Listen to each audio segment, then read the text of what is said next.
Ça va, ouais. Eh bien, très bien, c'est le moment de donner la parole à Jean-Philippe Longo qui, tous les matins dans le Club de l'été, nous embarque dans l'histoire de la télévision et nous fait revivre un été. Alors, il y a des pépites oubliées, il y a des Madeleines de Proust, il y a des plaisirs coupables. On remonte le temps cette fois-ci en 1996. Vous étiez ado, 96. Ouais. Oui. Très jeune adulte. Et en 96, il y a TF1 qui tente un accès inédit en quotidienne. Alors à 18h30, elle balance une nouvelle recrue qui fait ses premières armes. Il s'appelle Jérôme Anthony, il sera d'ailleurs avec nous ce jeudi. Ouais. Et il présente Cascao, c'est une sorte de bataille navale géante créée par Guy Lux. Et à 19h, une autre émission avec un générique qui sent bon les années 90. Années 90, ça s'appelle la chanson Trésor. Ça sonne vraiment années 90. Je suis passée à côté de ça. C'est présenté par Pas du Jérôme. tout. C'est Jérôme, C'est Jérôme. ce chanteur au sourire éclatant. Alors, oui, c'est moi, Jérôme.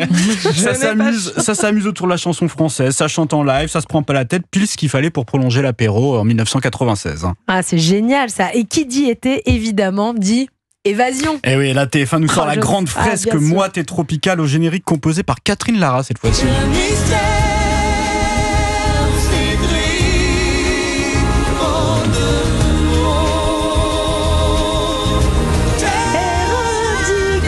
Je m'en souviens de cette saga de l'été, Terre Indigo, créé par Eric Emmanuel Schmitt, qui nous transporte à Cuba dans les années 20 pour suivre l'exil de la famille Valogne, ruinée mais pleine d'espoir. Une saga qui réunit le couple phare de l'époque, Francis Huster et Christiane Reilly, entre 7 et 8 millions de téléspectateurs en moyenne. Ah oui, ça me dit vaguement Francis quelque chose. Huster et Christiane Reilly, c'était les riches. Coupe de l'été. Ils habitaient dans une très belle maison à Cuba, j'adorais. Vous avez tout regardé, j'ai l'impression. Bon, l'été 96, j'étais beaucoup devant la télé. The Place to Be à cette époque-là, ça reste Saint-Tropez, évidemment. Mais oui, écoutez plutôt. Le soleil. Eh oui. Bleu Marine et Blue, ébloui pareil, des paroles écrites par Pascal Obispo pour cette série qui se déroule dans le Sud. Pendant plus de 12 ans, les péripéties de Jessica, Laure et Caroline captivent des millions de Français. Et pas que, puisque Sous le Soleil est la série française la plus vendue dans le monde. Mais non. Dans plus de 170 pays sous le nom de Saint-Tropez. Ah, ça s'appelle Under the Sun. Ça fait vraiment crème solaire Under the Sun. Ah, ça s'appelle Saint-Tropez à l'étranger. Dans 170 pays. Incroyable. Cocorico. Et pendant que TF1 nous envoyait à Cuba ou à Saint-Tropez, France 2, elle, visait l'Amérique. Elle misait même sur l'Amérique et sur un certain George Clooney. Bien sûr. Plus malin pour le coup. Douglas Ross, le 27 juin 96, il débarque avec la série Urgence, la série médicale par excellence, produite par Steven Spielberg. Ah, c'est pour ça que c'était bien. Qui révolutionne la fiction médicale, et la télé française venait de découvrir qu'un hôpital pouvait être aussi palpitant qu'un polar. Ah, c'était vraiment bien, ouais. Mais pas aussi palpitant que les Jeux Olympiques. Bah oui, parce que 96, c'est les JO d'Atlanta. C'est les Jeux d'Atlanta qui nous offrent leur lot de frissons et de records. Mohamed Ali d'abord, qui a atteint de la maladie de Parkinson, tremblant mais digne et qui allume la flamme olympique, une émotion pure. Puis Michael Johnson, qui pulvérise le 200 mètres en 19 secondes 32, short doré et foulée supersonique.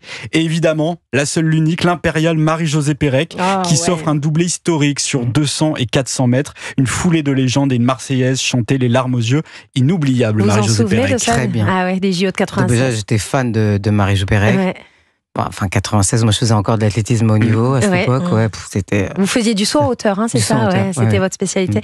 Et effectivement, là, d'en reparler, de revoir Marie-Josée Pérec avec les larmes aux yeux sur la Marseillaise, on a les frissons.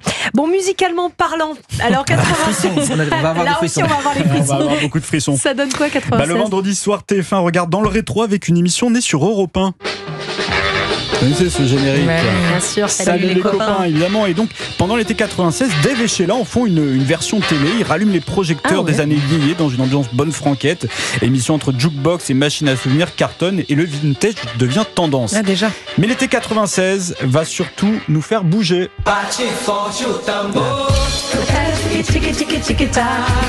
Tic-tic-tac. Il y avait une Corée, non? Mais bien sûr, ça faisait un truc comme ça. Je crois. c'est vrai. Débarque de l'Amazonie grâce à Patrick Bruel qui découvre ce groupe Carapicho sur le tournage du film Le Jaguar au Brésil. Mais le titre qui va transformer vraiment la France en piste de danse géante nous vient d'Espagne.